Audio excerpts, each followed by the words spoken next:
Last week ended at the top of the world with creator, a creator on a lotus, hearing two syllables from nobody, doing the work and finally being shown. And then four short verses, out of which this whole enormous book of Bhagavatam um, is growing or shown to grow.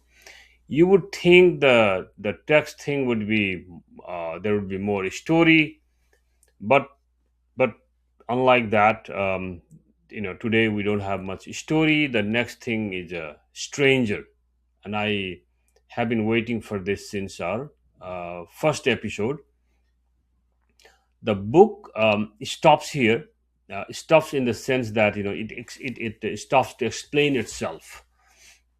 um, yeah, this is very unusual, but quite quite interesting. Let me remind you one of the promise I made earlier. In episode one, I told you that the text does not leave its own definition to someone else or outsiders. Um, that somewhere in the second book, it stops to tell you that what a Purana is supposed to contain. And I said I would not summarize out of my head or memory. I said I would read it to you from the page when we reach there. So we have reached there today, and I'm going to uh, read directly from the text itself.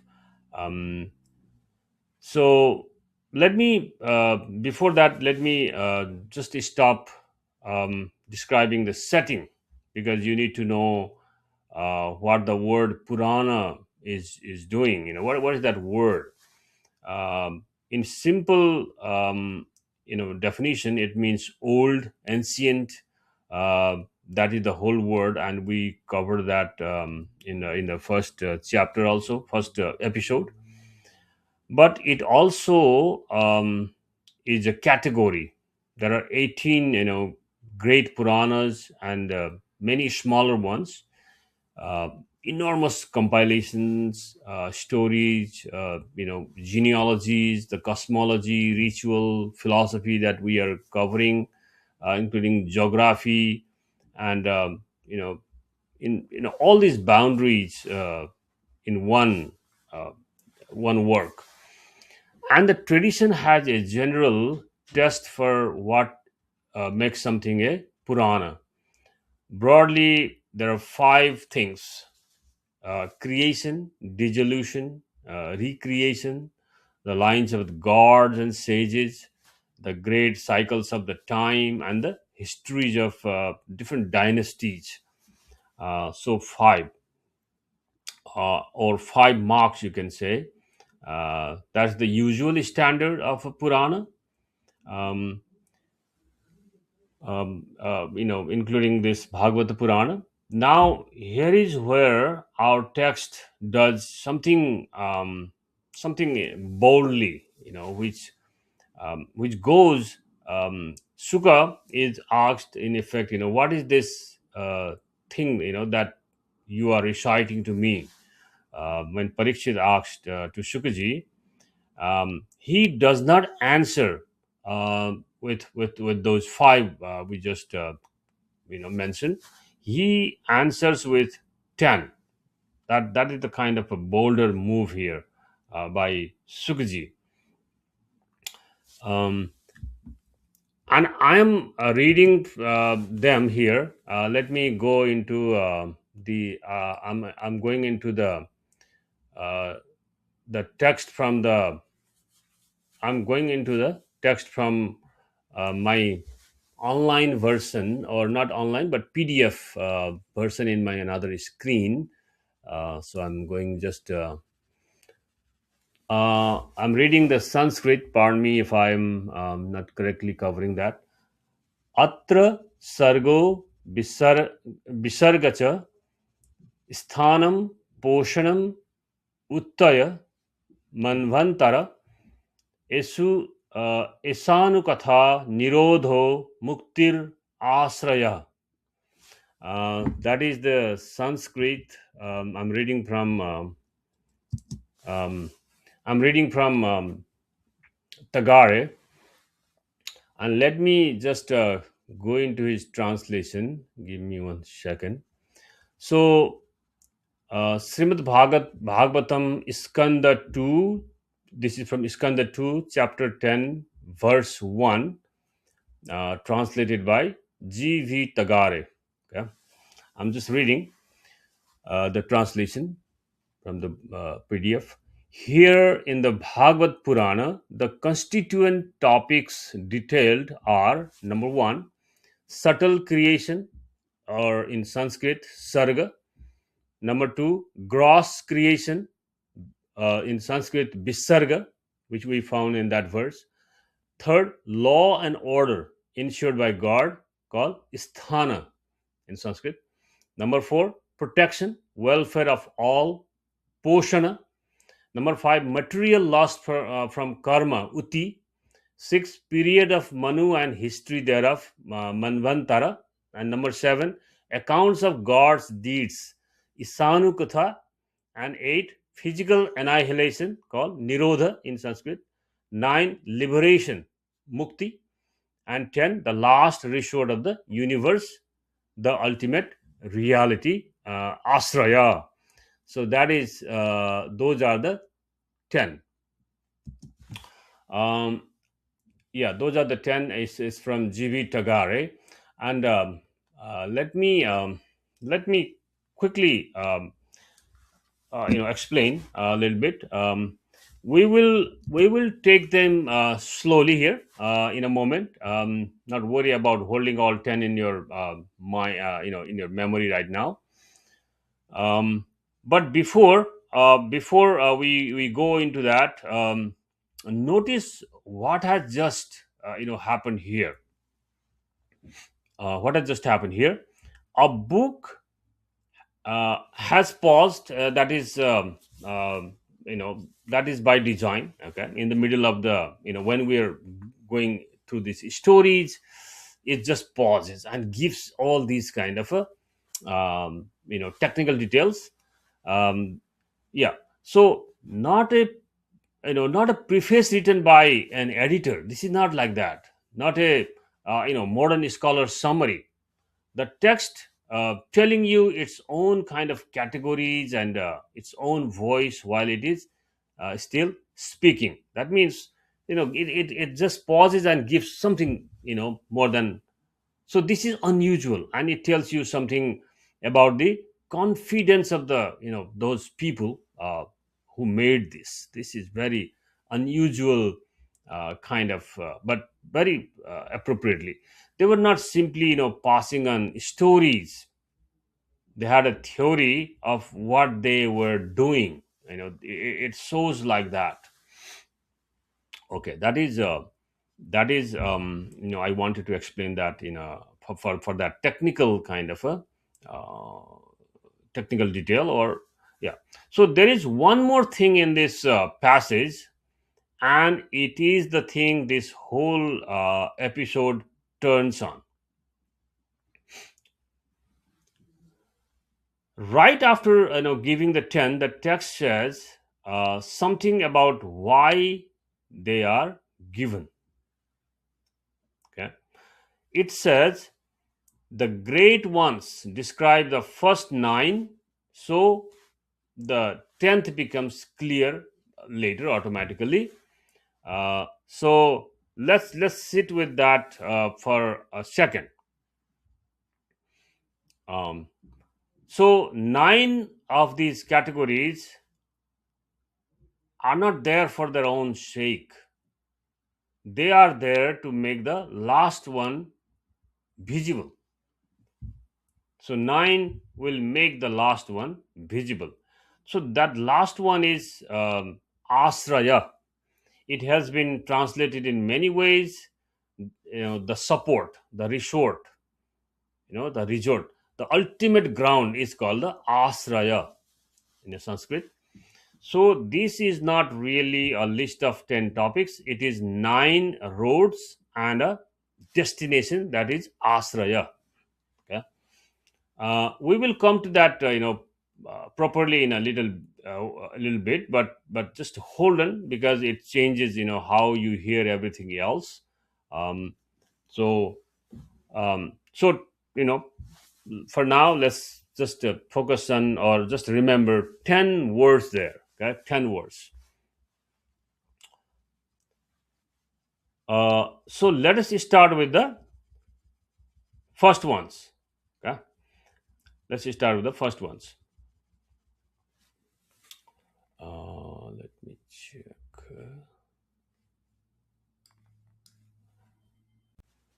So 10 words. Let's begin. And the very first thing on the list tells you something about how carefully these people thought, because the first two words are both about creation. Those words, Sarga and Visarga.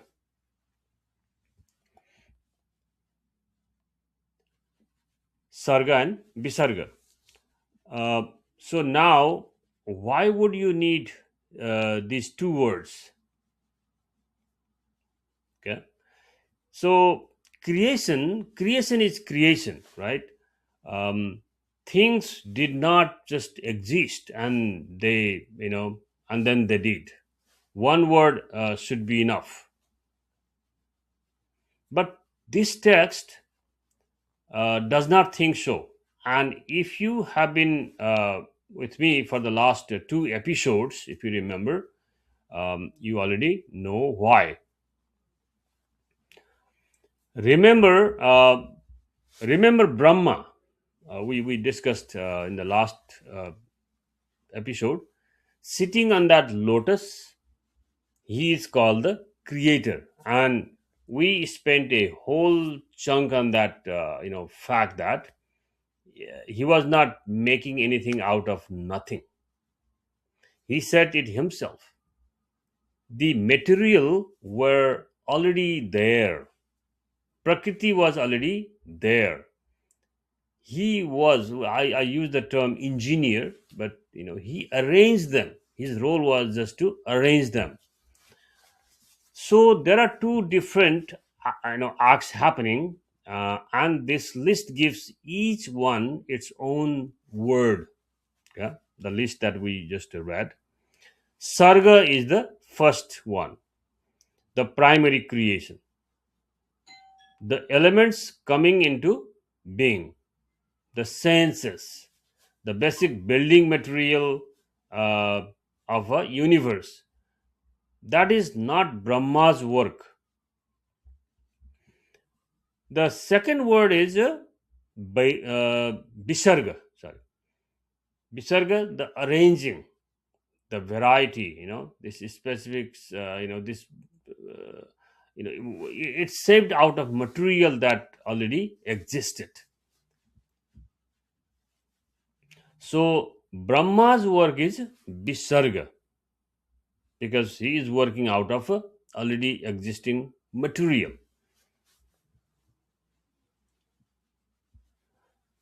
And I want you to notice what a careful distinction that is between these two.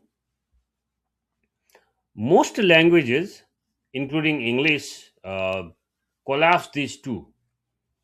We say creation and we mean both, making the clay and making the pot in English, which are different. So this text will not let you blur them. It gives you two words and it puts them side by side at the top of the list, so you cannot miss the difference, because clay and pot are different. That is not storytelling, that is called analysis.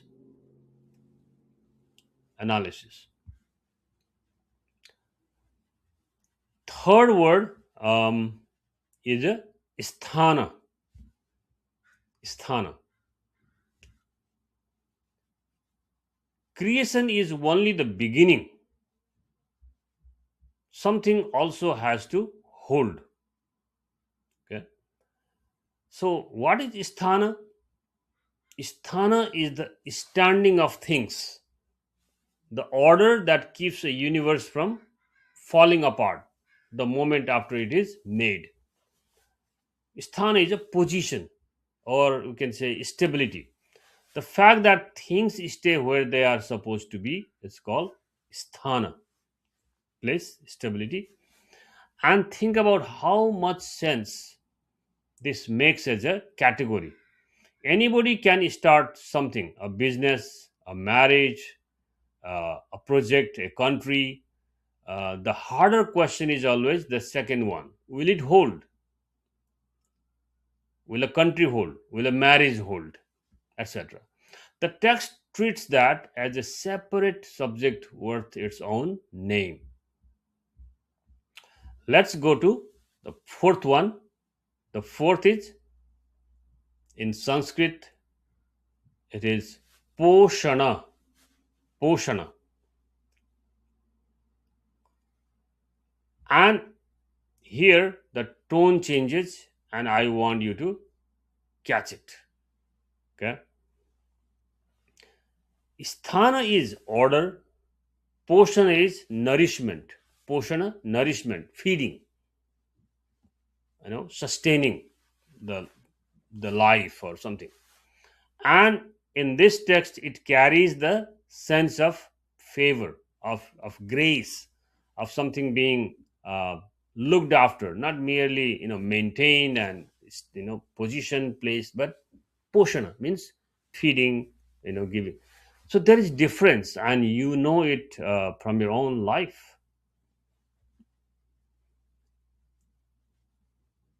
Let's see between the machine and the child. A machine is maintained, a child is nourished. Child is nourished, not only maintaining. The text is saying the universe is not only held in place, it is also fed. Somebody is looking after it, taking care, nourishment. That is a claim. It's a big claim. I'm not asking you to accept it. I'm asking you to notice that the text has made it a separate category deliberately, right after order. It is saying, do not confuse the two.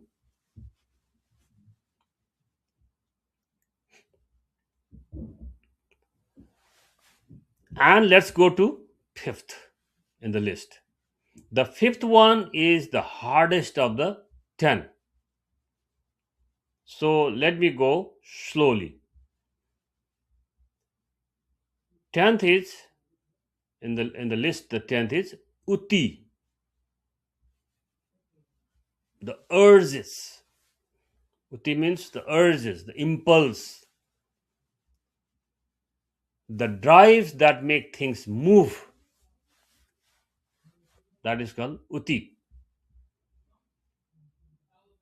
Because a universe that is created, arranged, held in place, sthana, and fed is still just sitting there. Something has to make it act, move.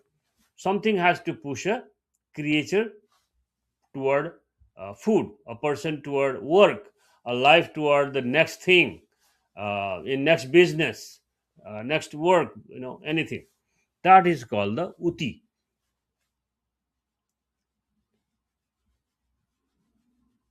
Something that gets us out of bed, just an example, or anything. And notice where it sits on the list, right in the middle of the machinery, in the five, not treated as a flaw, not treated as sin, simply as one of the 10 things this text is about, which is right spot in the middle. You have to understand what moves people if you are going to understand anything else. What moves people, right? So that is number 5 in the list. The making, the arranging, the holding, the feeding, and now moving. Okay, and we have 5 more. We've done 5. We have 5 more to go, and they take a very different turn from whatever we um, whatever we covered. Let's move to another. So we have 5: made, arranged, held, fed, and now moving. Now the list turns. Okay, and this is the part which was surprising for me, which I did not expect. Now we are moving number 6. Number 6 starts Manvantara. The word means the period of a Manu, enormous stretches of time, each with its own, presiding figure, its own sages, its own, order. Now, on the surface, that is like a chronology, a calendar of a, grand, cosmic scale. But look at what actually fills those sections when we reach them, and it is not dates, it is a conduct. What a good ruler did, how dharma was held in that age, who kept the order, and how they did that, all these details. So this category is doing something more interesting than just counting.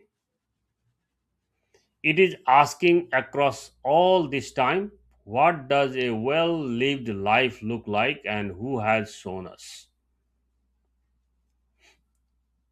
And I find it striking that a book which has just described the kind of a technical aspects or machinery of a universe now turns to examples of a behavior, as as if to say the cosmology was never the point, it was the setting.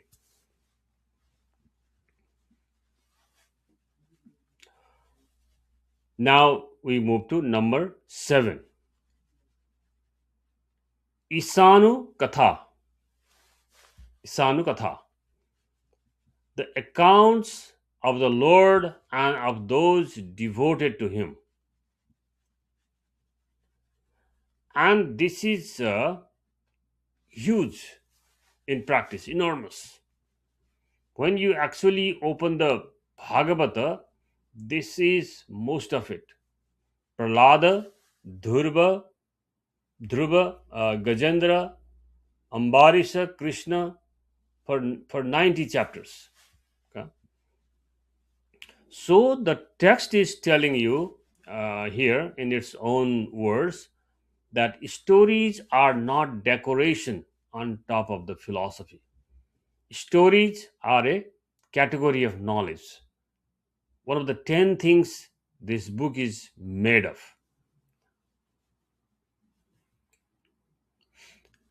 And notice how that sits next to what came before. Sarga and Visarga and Sthana are analysis. Sthanukatha is narrative, and they are on the same list at the same level with no apology and no hierarchy between them. That is one of the reasons this text is worth years of your time. It refuses the choice we usually make. We tend to think you either argue or you tell stories. This book does both and treats them as two ways of knowing the same thing. We go to number 8 now. Number 8 is Nirodha. Nirodha. The winding up or the dissolution. Uh, that's the translation. Everything that was made is unmade. The elements pulled back. The words go quiet. And the text describes the individual soul in that period, resting in a kind of sleep, not annihilated but withdrawn. Now, notice where this word sits right after the storage. Prahlada, Dhruva, Krishna, all of it. And then dissolution.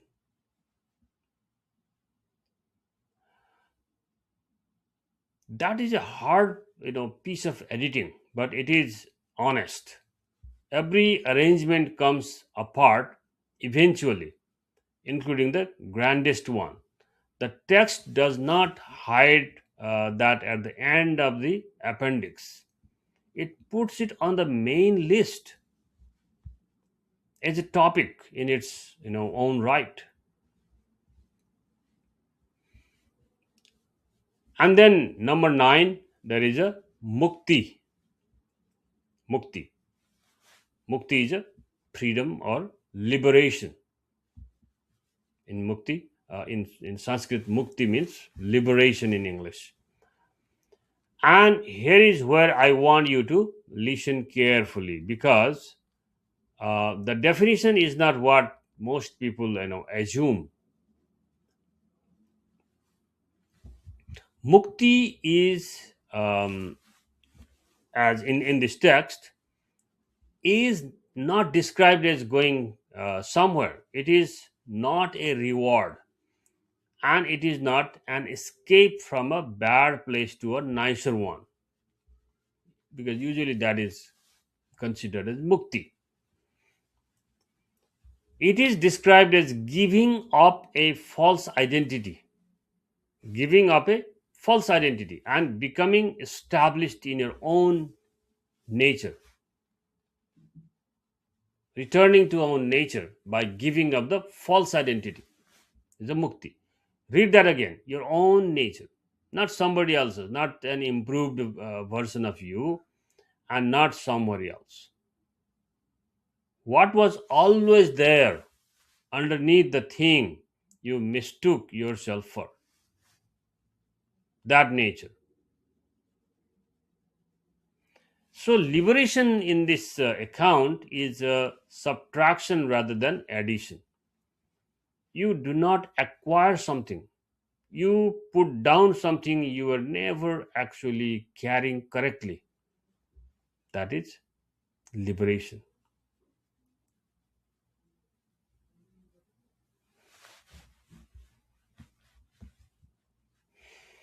And now, stop and look at the shape of what we have. Let's get back to the universe. The universe is made, it is arranged, it holds, it is fed, it moves. Good lives are lived inside it. Stories are told about them. Everything dissolves, and a person can be free. Up to here, 9. Yeah, 9. That is 9. 9 sounds like a complete account of everything, right?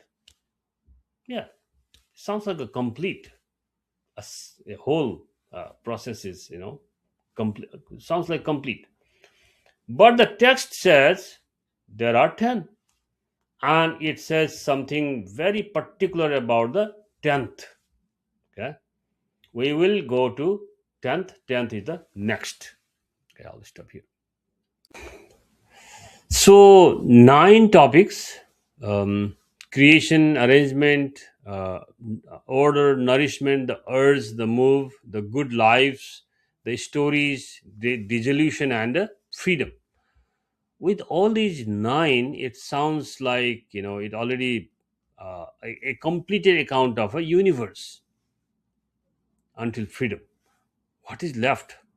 That could be an obvious question to come. So the 10th word is, if you remember, called the Āśraya in Sanskrit, Āśraya. And that, you know, the translators have, rendered this term in several ways. They have said it support, the resort, the kind of substratum or the ultimate ground, where something rests on, called Āśraya. None of those in in quite a normal English word, and that is a clue. And it is not a thing among things. It is what everything else is standing on. Think of it this way: you can describe a painting, completely, right? Every figure, every color, the composition, the brushwork, and you will never once have mentioned the canvas. But nothing you described would exist without canvas. So, Āśraya is closer to the canvas than to anything painted on it. So, the canvas. I hope that concept, this comparison would make it easier to understand rather than just relying on those translations. And now here is something that made me want to give this chapter a whole episode. That's so, so many things. Right after listing the 10, that the text says something about why they are given. It says the great ones describe the first 9 in order to determine the 10th.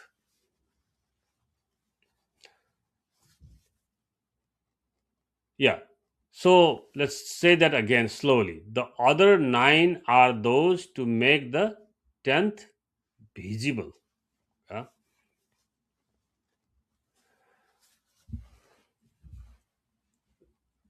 Do you see what has just happened to the list? It is not 10 topics of equal size. It is 9 roads and a destination. That is how it is. Uh, it is listed, or it is designed. Everything else in this enormous book, the creation accounts, the kings, the details about the dissolution, the geography, Krishna's whole life, all of it, that is being described as a method. 9 approaches to one thing that cannot be pointed at directly.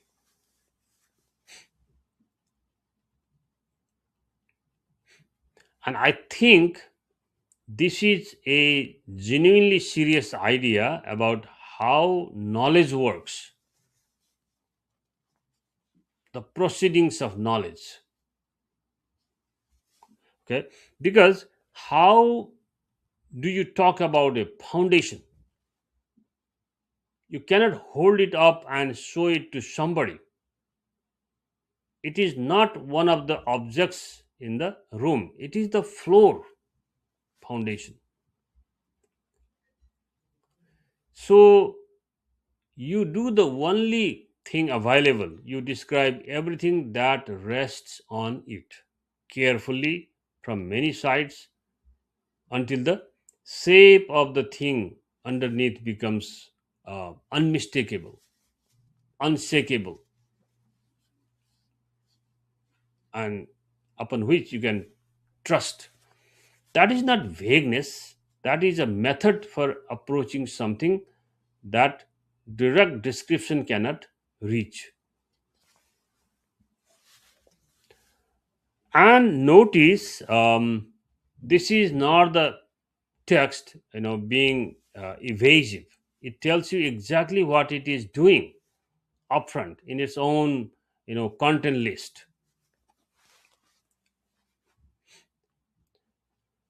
Now, let me show you something from the from Bryant, okay, from the text that I'm using, because Edwin Bryant, he makes a related point about this text. Okay, um, so I am going to read from the um, text itself. Okay, so um, I'm going to read few sentences from his book and appendix 1, establishing the authority of the Bhagavad Purana in the Vedic tradition. That is what he has in this appendix. Let me read few of them, not everything.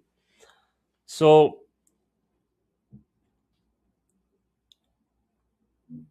yeah, let us start at the beginning. The backdrop to Purana literatures is the Vedic culture, he says. The oldest preserved literatures in India are the four Vedas, typically dated from the 15th to 12th century BCE, which primarily contain hymns recited in the ritualistic context of ancient Vedic sacrificial cult of the Indo-Aryans. To these Vedas, prose instructional manuals were later appended, called the Brahmanas.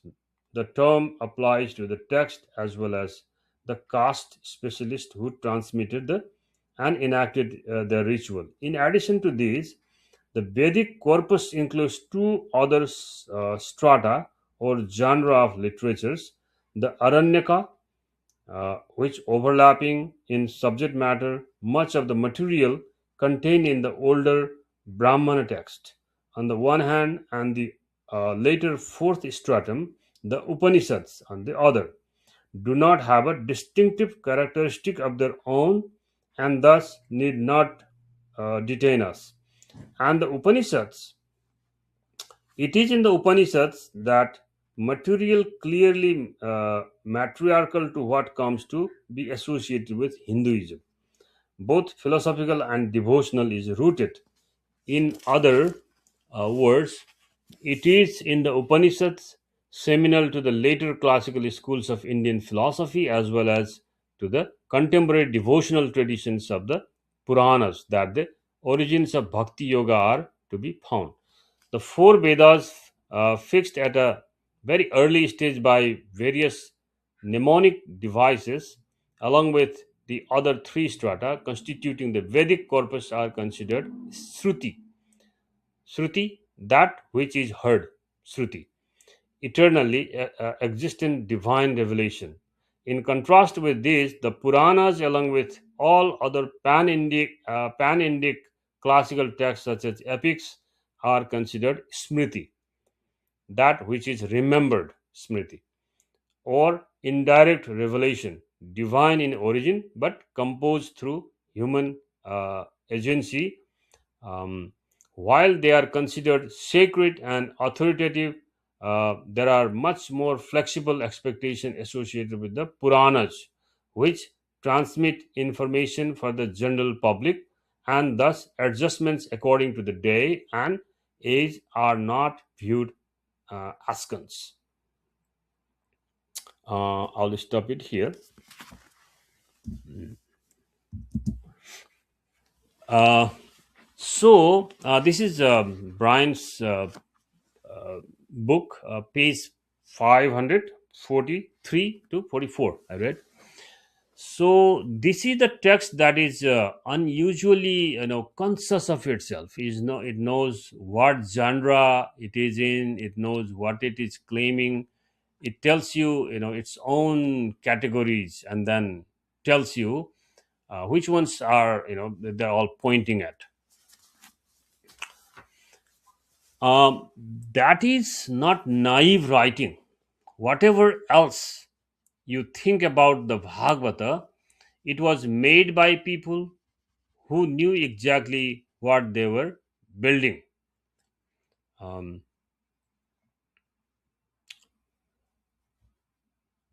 and there is one more thing in this chapter, okay, which is worth noticing before we finish. Um, after all of this, after all of this, the text goes back to the cosmic person. Remember, we already discussed about the cosmic person, that Virat Swarupa, Virat Purush, the universe as one body, the sun as the eye, and the rest of it. That is now the third time. The chapter 1 gave it to a dying king as a practice. Remember? Chapter 6 gave it to us through Brahma from the inside. And here it comes again in the chapter about the method. I told you in earlier episode that this book is making some circles. Here is the proof. In three passes, over the same image, each time from a different height. Yeah, in those three passes. Nothing is being repeated though. Something is being approached. Something is being approached, which, when you think about it, is exactly what the 10th category said would happen. Okay, um, I stop here and we move to the next.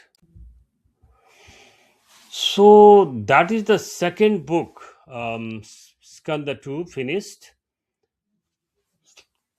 and look what it gave us.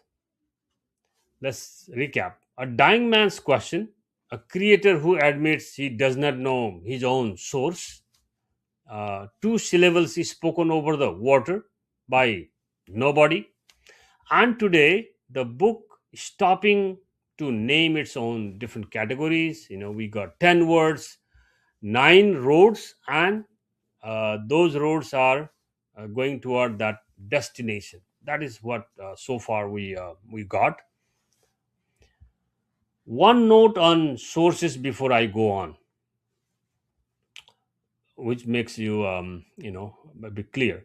Chapter 10 is not in Brian's anthology, so today it came from Tagare's book, apart from the appendix, which is Brian's. I read that. Both are in the description mentioned. Um, yeah, so uh, yeah, I wanted to give this because I wanted you not to assume, rather make it clear where these things come from. Okay, so now your question for this week, let's go to that. And this one comes from straight out of the chapter. You remember that the text says 9 things are described in order to make 10th thing visible. So 9 are preparatory for 10th. Something you cannot point it directly, so you describe everything that rests on it instead. So here is the question: what is the Āśraya in your own life? That is the question for you. Āśraya. Hmm? Now, what you spend your time on, not what what you say it matters, because underneath all of that, what is actually holding it up? And could you name it if somebody asked you tonight? Āśraya. You may find that harder because it felt me for me. It's not because literal translation doesn't really give that. You compare with that with the canvas example context. I said, tell me in the comments. One line is enough. I read them, and some will come into that next episode, and that will be really helpful to move ahead. Now, next week we do something that may surprise you, because we go back to the beginning. You may have noticed something. we began at chapter 16 of the first book, right? Since then, what happened? There was a curse, a death sentence to the king. We came down to like a cosmic form, right? We talked about Brahma's like a holy story, and now the definition of a Purana and all these, uh, 10 different categories, 10 concepts. And we have never read chapter 1, remember? Uh, and I also mentioned about that in so that was deliberate, right? The first episode I said, in the first episode we would begin where the clock starts, and we'll come back to the frame later. So later is next week. Okay, we go to chapter 1. So next week, a forest called Naimisha, a gathering of sages performing a very long sacrifice, and a storyteller arriving among them. They ask him questions, and every word we have heard so far, all of it, Sukha and Parikshit, Sukaji and Parikshit, and Brahma, and the two syllables we talked in this earlier, turns out to answer to those questions. We have been inside a story somebody was telling. Next week, we will meet the person telling it and the people who asked. Thank you for sitting here in this space with this sources and correction. Things are in the description below. And I will see you next week. Namaste.